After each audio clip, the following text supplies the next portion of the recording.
Many times, developers talk about this question, what is the difference between this string and this string. So in other words, what is the difference between the string with the capital S and the string with the small s. So in this video, we'll try to demonstrate, what exactly these two things are. Okay. So what I'll do is, first, let me just go and create a variable with name of the capital string, and let me give a value here called a shiv. In the same way, let me take the small string and create a x2 variable, and let me give a value as shiv here. And let me just go and put a debug point.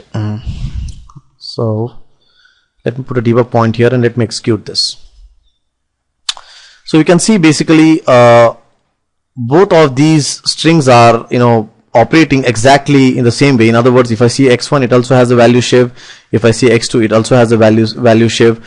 And I can do all the operations. For example, if I look at x2, I can go and check the length. I can basically go and check max value, etc. In the same way, if I look at x1, it also has all those methods which the small string has.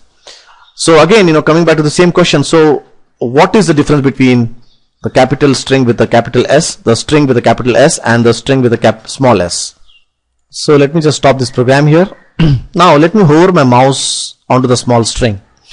Now you can see this, when I hover my mouse on the small string, it is telling me that this string actually points to system.string, which is a capital S string. You can see over here, this one is a capital S string here, right?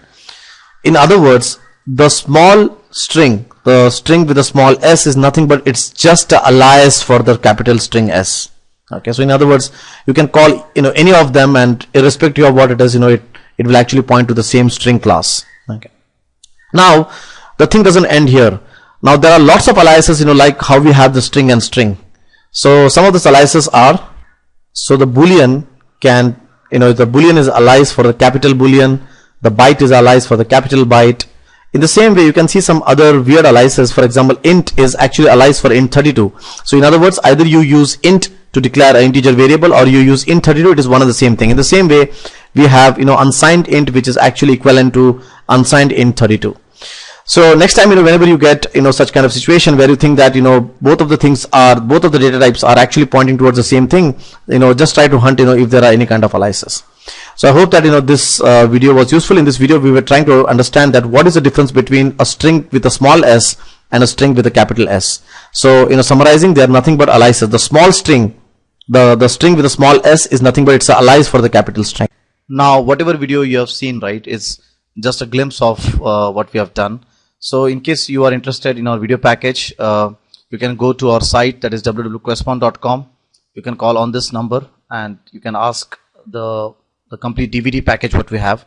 So in this DVD package, what we have done is basically we have covered almost everything what a .NET developer wants. So right from basics of ASP.NET, object programming, SQL Server, to new technologies like WCF, Silverlight, Link, Azure, Entity Framework. We also have UML, architecture, estimation, project management. There is a complete invoicing project end-to-end which is covered, so that you can get a better feel of how to actually create projects in a systematic manner. We have covered server products, both for SharePoint 2007 as well as for 2010. We have a lot of best practices video on SQL Server, etc. So this complete package, you can get from www.correspond.com if you're interested, and you can call on this number and you can ask for the rates. It's a very decent rate what we have. In the same way, as compared to the videos, we also have one more product with us, that is our interview question books. So we have different kinds of interview question books, right from .NET interview questions to SQL Server interview questions, SharePoint interview questions, BizTalk interview questions, etc. So in case you are interested in the books part, you can call on these numbers as per your location. So you can see these numbers on the board at this moment. So I hope that you keep enjoying the videos, you keep seeing our site, and I hope that you gain more knowledge. Thank you very much.